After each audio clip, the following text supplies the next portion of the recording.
Hello students, let's go to next topic of our syllabus. That is nothing but a last chapter of your syllabus, that is semiconductor. Now here, this chapter is very important. Now question would be there, why it's very important? Because this topic or this chapter is a basic of a semiconductor technology, and depending on this chapter, we have one chapter in 12th standard, that is the application of this chapter. In 12th standard, we have to learn the semiconductor devices, means application of semiconductor devices, how the devices are created from semiconductor, that we have to learn in 12th standard. That's why it's very essential to take this chapter today. So we'll start with this, and remember, just we are going to concentrate on the concept of the chapter only. Just I will tell you what you have to remember in the chapter, and just that the point which is important to us, we'll try to focus on that point only. Okay, so just start with this. As its name suggests that it is a semiconductor. So if you remember, in this word semiconductor, there is one word we can write this as semi plus conductor is said to be semiconductor. Semi means what? Might be all of you hear the word semi means semicircle, means half circle, we can say semi-sphere, half sphere. The same way, semi means half, we can say it is half, and conductor we know which will conduct the electricity or which will conduct the heat, generally which will conduct the electricity, so that is conductor.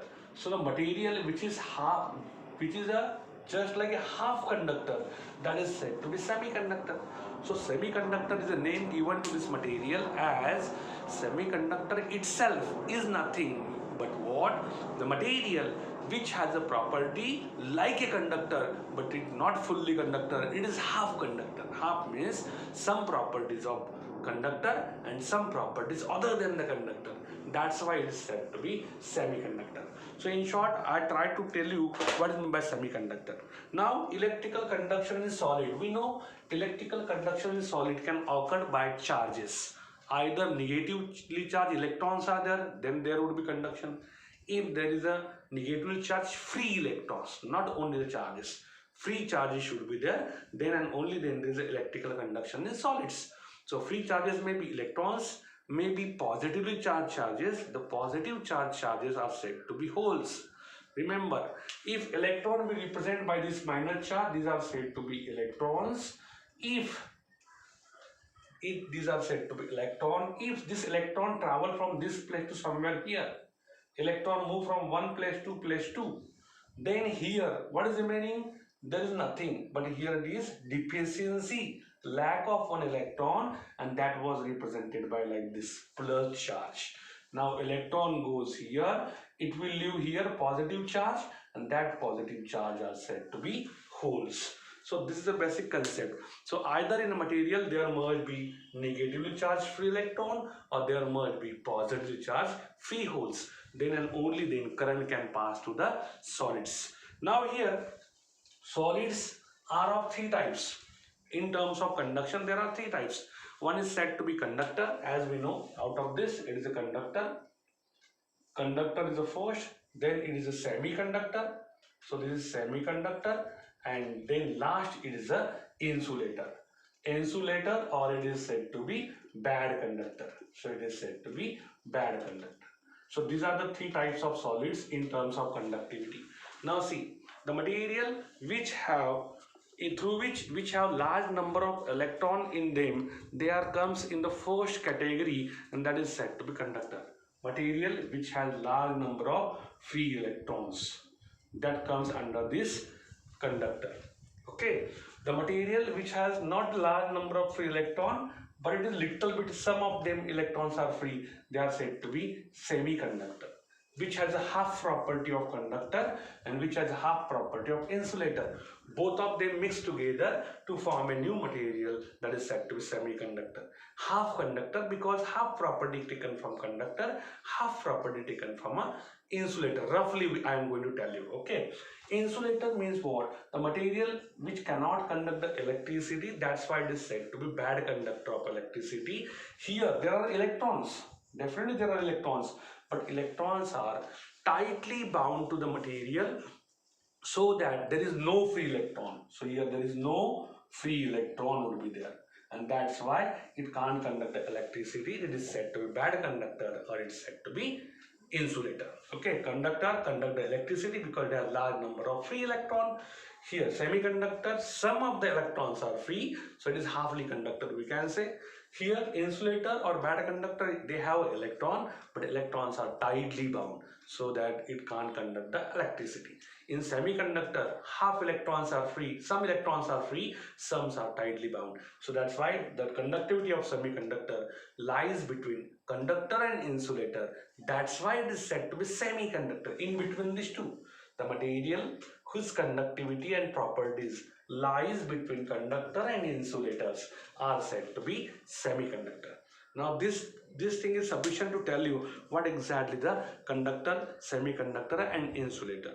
Now here in your book there is one table 14.1, some material they have given silver, copper, gold, platinum, and at the last Teflon, glass, air, and their conductivity, electrical conductivity they have given.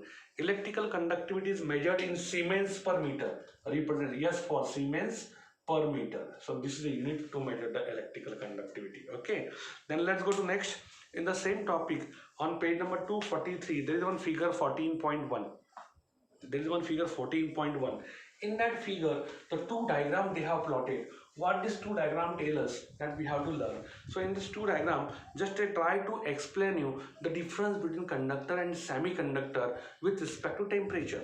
So I will draw it like this. Suppose this is the second diagram I have drawn and this is the first diagram I have drawn, and this is for conductor, so it is a conductor. All metals are conductor, and this is for semiconductor, so it is a semiconductor. And here along x-axis we have taken a temperature. As temperature increases along x-axis and temperature increases along x-axis, and y-axis we have taken a conductivity in both the cases.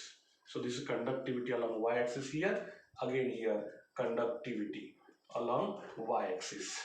So here conductivity along y-axis, x-axis is the temperature.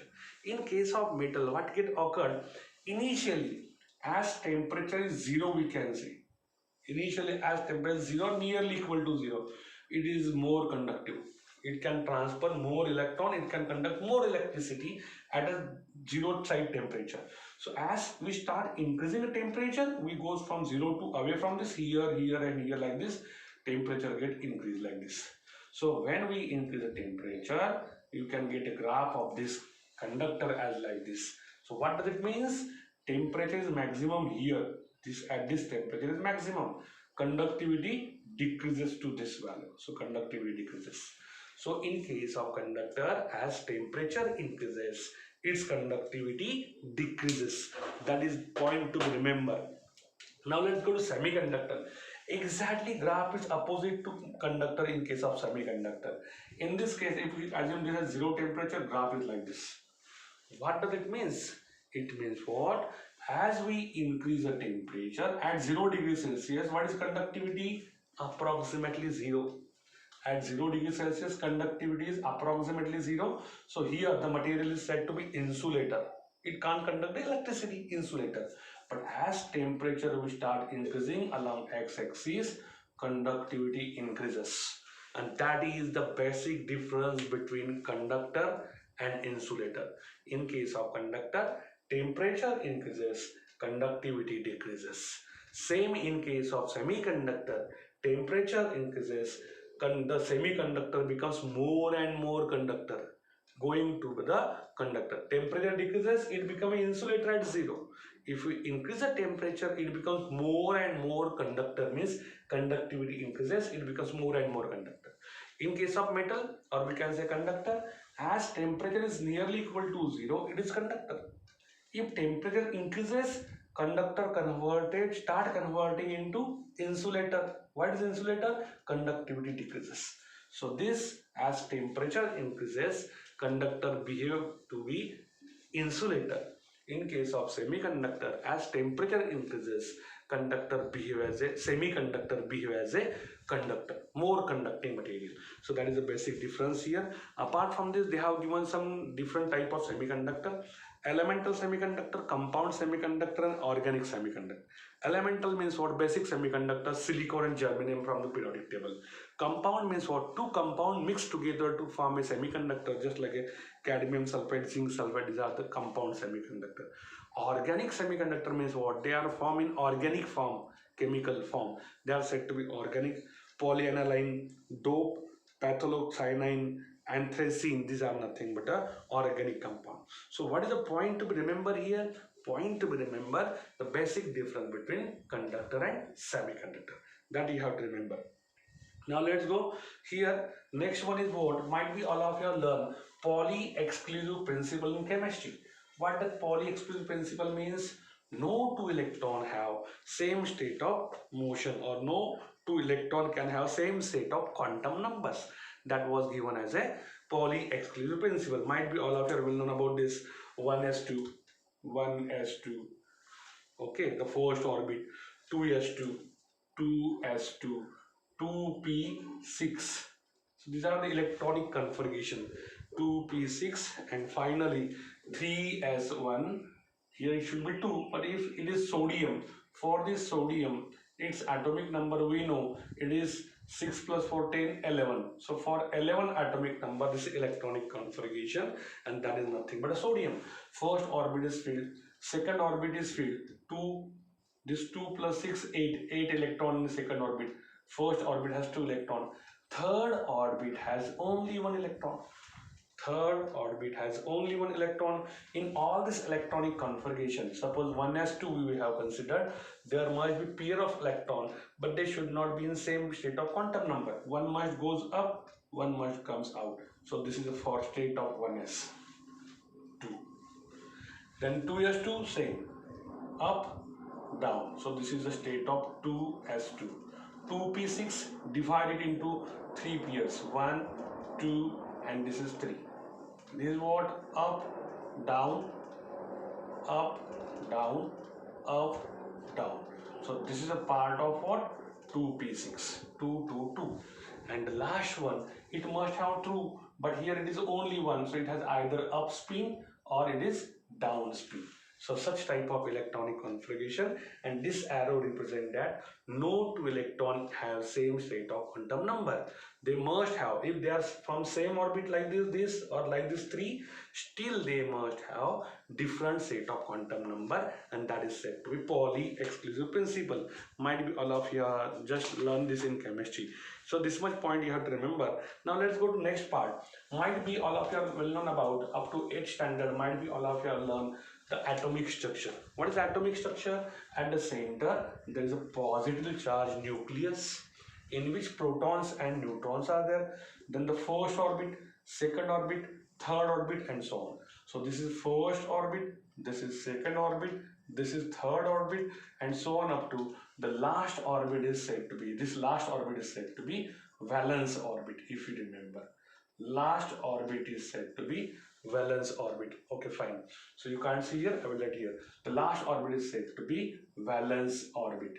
Now why it is said to be valence orbit? Because it is any atom if you consider, its last orbit is said to be valence orbit. So this is the first, this is second, this is the third, and so on up to the last is a valence orbit. Now this is a, these are nothing but what? Energy level. Energy of electron from this level, this orbit, this orbit, this orbit, this orbit. Any orbit electron is there. That means what? They have different energy. In first energy level, energy of electron is much more. Here little bit increases, energy increases, again increases. Finally maximum energy electron has in last orbit, that is said to be valence orbit. This is a state. So this orbit represent what? This orbit represent what? Energy level. First energy level, second energy level, third energy level, fourth energy level, like this. So as we are going to the last orbit, from first to last we are going, energy increases. Is it? This is a case for a single atom. Single atom if you consider, this is a case. It has a valence orbit or energy level like this. But if you combine large number of atoms together, this is for single atom. If we combine large number of atoms together, what will occur? This first, it is not an energy level or not an orbit only. It is large number. This is for one atom. For first atom, this energy level. Second atom, third atom, fourth atom, fifth atom. Such type of energy levels combined here, and that is said to be energy bands. Now this is not an energy level. This is what? energy band. How the energy bands are formed? If single atom is there, it has an energy level, single atom. More than one atoms are there, their energy level overlap with each other and it will convert into bands, and that are said to be energy band. So first energy band. Again here it is second energy band. Large number of energy level of all atoms combined together. Second energy band, and so on. In this fashion, this would be the third energy band, and finally this would be the last energy band in which electrons are there. So here it is a last energy level where electrons are filled, and that is said to be, all these are said to be energy band.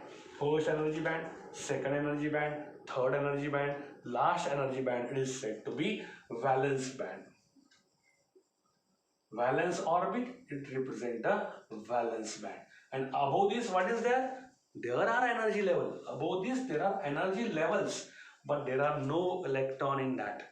Energy levels, but there are no electron in that. Remember, the last field energy level in which electrons are there, it is said to be the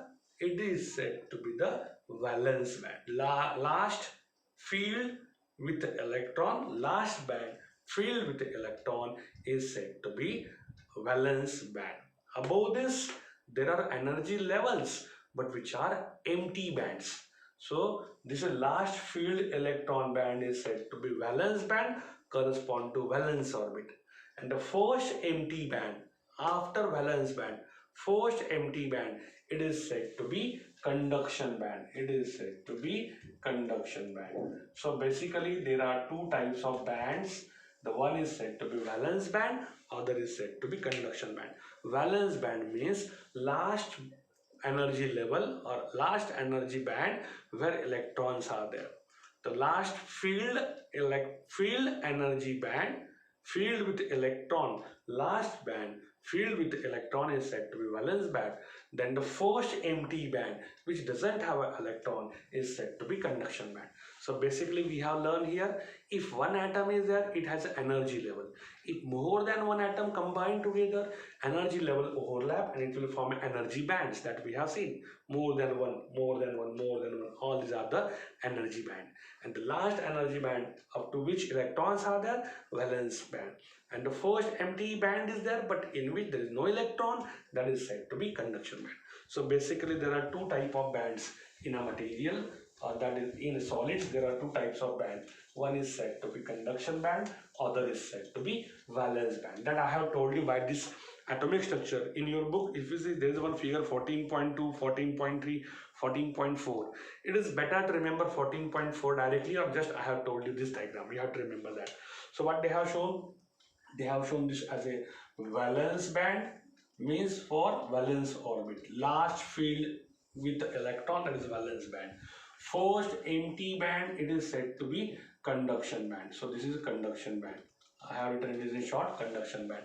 Valence band and conduction bands are separated by some energy gap. This much is the energy gap between what? Valence, last field valence band, first empty conduction band, separated by this much energy, that is said to be Eg. It is said to be Eg, and this is said to be energy gap. This gap is said to be energy gap. Energy gap, or sometime it is said to be forbidden energy gap. If forbidden energy gap, sometime it is said to be forbidden energy gap. Point to be remember, last field band is valence band, first empty band is a conduction band. They are separate from each other with some energy level, energy gap, and that is said to be energy gap, band gap energy gap between two band gap energy, or forbidden energy gap represented by Eg. Is it? Now this is the case. Just in general we have learned how the atomic structures are created. Now in your book there is one figure 14.5 A, B and C. What this three figure shows? This three figure shows how the conduction occurred in conductor, semiconductor and insulator, that was shown by this three diagram. So if you see the first diagram, they have shown like this. So such type of thing they have drawn. So this is the energy band gap energy, or this is a conduction band up to this part, conduction band. So I will write like this, conduction band. Okay, this is conduction band, and up to this is a valence band. So this is a valence band. So if you see in this valence band comes from this side. This much is a valence band and this much is a conduction band, but both the bands get overlap here. So within this portion, energy band overlap with the conduction band, and that's why here there is no energy band gap. Just we have seen the energy gap between conduction and valence band, they are separated by some energy band gap. If both of them get mixed together like this, there is no energy band gap. The electrons which are in valence band, they can easily cross this and go to conduction. Electron which are in valence band, they can easily cross this and go to conduction band, because there is no band gap energy, there is no gap, we can say. And this is a case of conductor. And that's why conductor can conduct the electricity as well as heat, because there is no gap between the bands. They can easily, freely move from valence band to conduction band. Let's go to semiconductor now. Now just try to draw the semiconductor. In the semiconductor, suppose this is a conduction band and this is a valence band. Valence band and conduction bands get separated by this much energy, band gap energy Eg. Band gap energy Eg. They are separated by the band gap energy Eg. If this band gap energy is less than 3 electron volt, the energy between conduction and valence band is less than 3 electron volt, this much, less than 3 electron volt, then electron cannot goes directly from valence band to conduction band. Then this type of structure is for semiconductor. Semiconductor has a balance, the energy band like this. They are separated by some energy band gap less than 3 electron volt.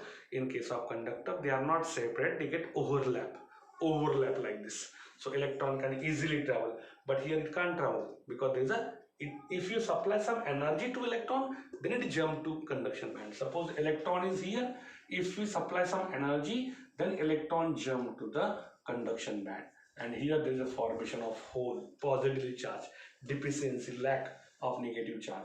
Then this electron goes here and here it is hole, and we can say conduction possible now. But for this we have to supply some energy here to this electron. We have to supply the energy. Why we have to supply the energy? Because here there is a gap. Here there is a gap. Here there is no gap. So this is the case for semiconductor. In case of insulator, here this is a valence band, sorry, conduction band in case of insulator, and here it is a valence band. And this conduction and valence band gets separated by energy band gap, energy Eg, which is greater than 3 electron volt, and this is the case of insulator. So in case of insulator, or it is said to be bad conductor, the conduction band and valence band are separated by the energy band gap greater than 3 electron volt. So whatever the electrons are there in conduction band, in case of insulator or bad conductor, whatever be the electrons here in the conduction band, if you supply energy to them, still they can't go to conduction. They never goes. Can't means what? They never goes from valence band to conduction band. Why they never goes? Because band gap energy is very large.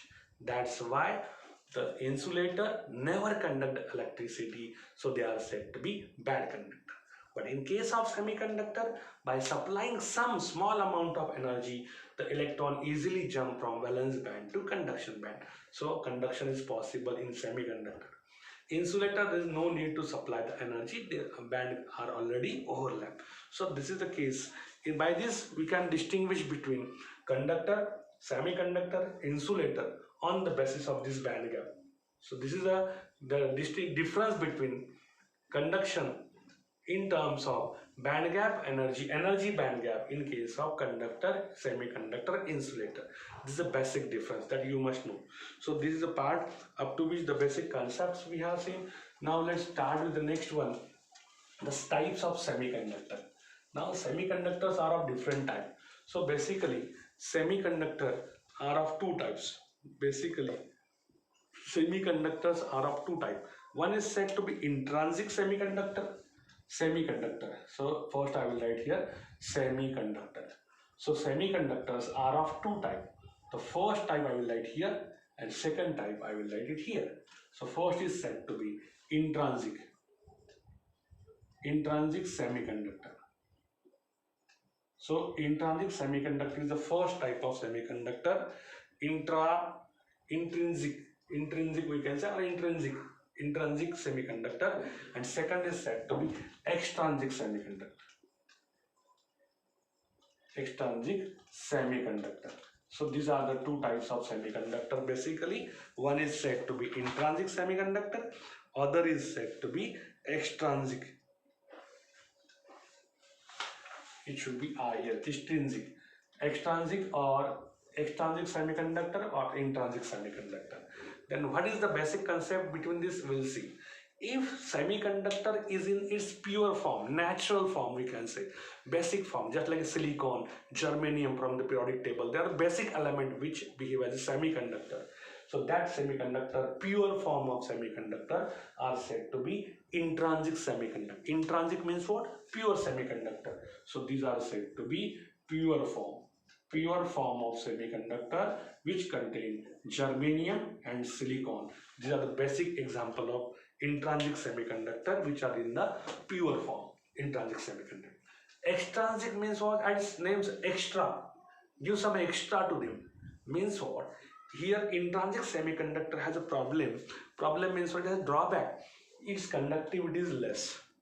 Its conductivity is very less. That's why what the scientist has done, scientists try to add some impurity in pure form. They add some impurity in pure form of semiconductor, intrinsic semiconductor. Some extra thing get added, then the new type get created, that is said to be extrinsic semiconductor. Adding some impurity to pure form, it will increase the conductivity of semiconductor, but the type we have added something extra which is other than the semiconductor, that is said to be impurity, and that type is said to be extrinsic semiconductor. Now here there are two type of extrinsic semiconductor. One is what? The two type of extrinsic semiconductor, N type, and second is what? The P type. Second type of extrinsic semiconductor is P type. N type semiconductor, extrinsic semiconductor, P type extrinsic semiconductor. Now the question comes, how it becomes N type and P type? If trivalent impurity is added. Trivalent means what? The element in which last valence orbit has only 3 electron. Only 3 electron. Trivalent impurity is added, then that type of semiconductor is said to be P-type semiconductor. And if in pure semiconductor, trivalent impurity added, P-type. In pure semiconductor, pentavalent impurity, the element which has 5 electron in its last orbit, valence orbit, that is said to be pentavalent. If the pentavalent impurity is added, it is said to be N-type semiconductor. Always remember, pure semiconductor has 4 electrons in valence orbit. 4 electron in its valence orbit. Pure semiconductor always have 4 electron in its valence orbit. Okay. If we add a pentavalent impurity, so here 4, and in this pentavalent means what? It is 5. Out of 5, 4 electron combined with this 4, 1 electron is extra, and that's why here electron has a negative charge. It is said to be N-type. Pentavalent impurity, out of which 4 combined with this basic electron, and here 1 is free, pentavalent impurity, and that is said to be N-type of semiconductor. P-type of semiconductor, trivalent impurity get added, but here we have the 4 electron. So 3 electron combined with the 4, and there is one lack of 1 electron, and whenever there is lack of 1 electron, there is a 1 positive charge, that is said to be hole, and that's why positive charge P-type, negative charge electron N-type. That's it. These are the type of semiconductors. Now we have to see how this works, how the semiconductor work. In short, we'll see. I hope you got this. Semiconductors are of two types. Intrinsic semiconductor, pure form of semiconductor, has a 4 valence orbit, 4 electron in its valence orbit. These are the pure form of semiconductor. The extrinsic semiconductor, this pure semiconductor has a problem that they have less conductivity. So to increase the conductivity of pure semiconductor, scientists drop some impurity, another element in the pure form, make it impure, and that type becomes said to be extrinsic semiconductor. Now the two type of impurity we can add. One is the pentavalent impurity is added, it becomes extra electron, n type. Trivalent impurity is added, it has extra hole or positive charge, so p type semiconductor. So this is a basic graph I had tried to told you the in short how the p type and n type semiconductors are there, how the intrinsic and extrinsic semiconductors are there. Now according to your book, let's go to the intrinsic semiconductor. What is meant by, in short we'll see what is intrinsic semiconductor. I hope you know this intrinsic semiconductor. We have learned what is intrinsic, pure form of semiconductor. So let's start with this intrinsic semiconductor. Just some point we have to remember in this. So suppose in this intrinsic semiconductor, so in this intrinsic semiconductor, it is pure form of semiconductor. So here we can represent a valence band and conduction band. So this is a conduction band and this is a valence band, we can say. This is valence band, this is a conduction band. Okay, so it is a pure form of semiconductor. The all electrons are there in the top last orbit. The 4 electrons are basically for one element. One atom, 4 electrons. Large number of atom, large number of electrons in valence band. When we supply some energy to this electron, suppose I will draw it here 2 or 3 electrons like this. All electrons in the valence band. Conduction band is totally empty, no electron is there. When we supply some energy to this and this and this, supply the energy by increasing temperature, passing some current, it will give some energy. Electron jump from valence band to conduction band like this. All electron acquire that energy, they go to conduction band. Once electron travel from valence band to conduction band, here there is what? Lack of electron. And whenever there is a lack of electron, means it has a positive charge here. And if it is positive charge, it is said to be holes are created in valence band, electrons jumps to the conduction band. So this is a case of pure semiconductor, but in this case, this thing get occur. So current can flow due to electron as well as due to holes. Current, as here see, electrons are moving up, charges are moving, it will produce a current. Holes are created, the net then what will occur? Below valence band, there is this another band is there which has electron. Okay, as this is positive charge, electron jump here, hole come here, electron jump here, hole come here. In this fashion, current flows due to the electron as well as holes, and that's why there is a, in pure semiconductor, there is a current due to electron as well as holes. So number of electrons are represented by N, E, number of holes are represented by NP suppose. Then in intrinsic semiconductor, number of electrons are always equal to number of holes. Number of electrons are always equal to number of holes are there. So I will write here NH. So here it is, number of electrons are equal to number of holes in pure semiconductor. But it has a problem that its conductivity is limited. We can't increase the conductivity, and there are a lot of problem with this. So some extra thing get added to this, and that we'll see. That is said to be extrinsic semiconductor. So the first one, in before going into detail of this, or just we'll go to extrinsic semiconductor, then we'll see. So extrinsic semiconductor is a semiconductor in which extra thing get added. That's said to be extrinsic semiconductor. The process or method of adding some impurity to the pure semiconductor.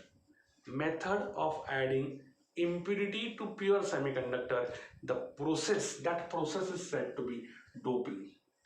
So what is meant by doping? Doping means what? Method or process of adding impurity to pure semiconductor is said to be doping. By this doping, we can add impurity to pure semiconductor. That is said to be the doping. Then here we have to see this extrinsic semiconductor. We have seen trivalent or pentavalent impurity get added. Suppose just we start with an N-type semiconductor. Let's start with the N-type semiconductor. So what is this N-type semiconductor that we will see first? N-type means what? Pentavalent impurity must be added. So pentavalent impurity means what? The element which has 5 electron in its last orbit. Such type of elements are phosphorus, arsenic or antimony. Phosphorus, arsenic or antimony. These are nothing but what? N type of semiconductor, pentavalent impurity, arsenic, phosphorus or antimony get added. So see, I will draw here the structure of silicon. Suppose pure basics, you can take germanium or silicon. Let's start with silicon. Suppose silicon, it has 4 electrons, 1, 2, 3 and 4. Then again here it is silicon, again it has 4, 1, 2, 3 and 4. Last orbit I am going to draw here, valence orbit electrons only. Again here we have taken silicon, it has 1, 2, 3, 4 electrons. Again here we take silicon, again 4 electrons. So these are the 4 electrons. Similarly you can take silicon here. So it has the 4 electrons. So these are the 4 electrons like this. In this fashion the 4 electrons are formed. Now see how the silicon creates its octet. Octet means 8 electron. See these 2 electrons, one from this sharing a pair of electron, that is said to be covalent bond. This is second covalent bond, third covalent bond and this is the fourth covalent bond. So these are 2, 4, 6, 8. 8 octet of silicon get completed like this. Similarly, bonding would be here, here, and here, and all side same bonding would be there. Now, what is our aim? This is a pure semiconductor, intrinsic semiconductor.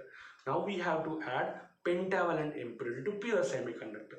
Pentavalent means what? Arsenic, silicon, or sorry, arsenic, phosphorus, or antimony. Suppose I have added antimony. Antimony has a molecular formula or molecular name Sb. I have added the antimony Sb. How many electron antimony has? So this is the first, this is second, this is the third, this is the fourth, and this is the fifth electron. Antimony is pentavalent. It has 5 electrons. 4 get binded with this remaining 4. It will complete octet. This fifth electron, which is a negative charge, fifth electron is here free. For one antimony atom, we get 1 electron. 10 antimony impurity added, we get 10 electrons more, free electrons, 10 free electrons. 1000 or lakh of antimony atom get added to pure semiconductor. 1000 or lakh of electrons we get. Are you getting? Not electrons, free electrons we get. And this free electrons has a negative charge. They have the negative charge. And that's why it is said to be N-type semiconductor. That's why it is said to be N-type semiconductor. We get large number of free electrons, negative charges. N-type semiconductor. Is it clear? Now let's go to the X-type, P-type semiconductor. So see N-type, exactly opposite to this P-type semiconductor is there. What should be the change? There should not be extra electron. Same structure is same. Instead of antimony, what should we dope now?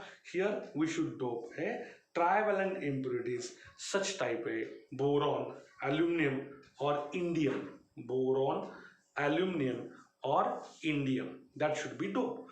Boron, aluminum or indium should be added. Suppose according to the book they have added boron, so I will add here boron. Now what will occur with this boron?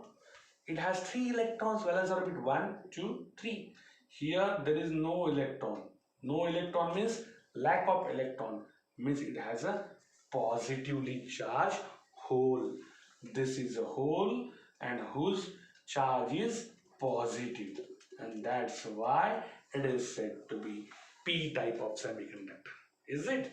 In P-type of semiconductor, positive charges are more. Positive charges are more, or we can say number of holes are greater than number of electrons in P-type. In N-type, what get occurred? Negative charges are more, number of electrons are more than number of holes. That point you have to remember, and that is the reason why the conductivity get increases by adding such type of impurity in a pure semiconductor. Is it? In N type of semiconductor, free electrons are there, N type of semiconductor. Free electrons are there, so we can write like this: conduction band, and this is a valence band, and number of electrons are free. They can move it here because extra negative charge is there. That's why the forbidden energy level shifted near to the conduction band. But in case of, is it clear? Number of electrons are more, na? They are free electrons. That's why this energy level shifted to conduction band. Just have a look in a figure given in your book 14.11.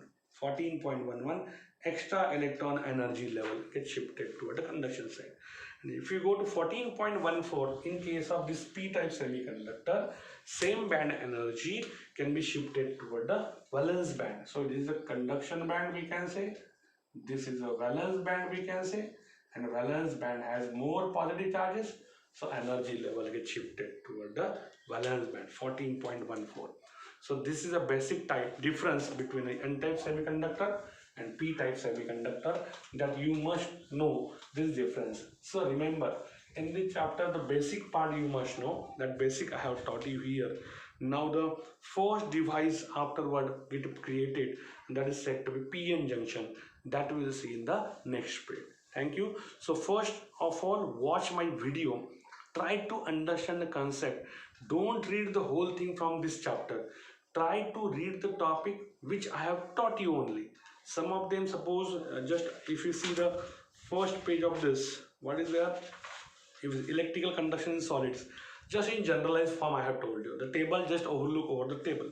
Then directly go to figure 14.1 that we have learned. Then 3 elemental semiconductor compound, just you know the name.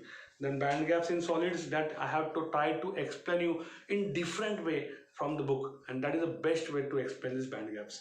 Then you have to remember 14.4 conduction band, valence band, conduction band, that you get understanding. Then directly go to 14.5, that is diagram, conductor, insulator, semiconductor. Intrinsic semiconductor 14.7 figure. Extrinsic semiconductor 14.10, 14.11. Afterward, what is there? Features of n-type semiconductor, that I have not taught you. No need to taught you that topic because you understand a basic concept. So this basic concept you have to look. So try to visualize the video first, then go to the same topic from your book and just try to understand the same concept from that particular topic. Is it? So take care, and let's see next period we start with the first device. Thank you.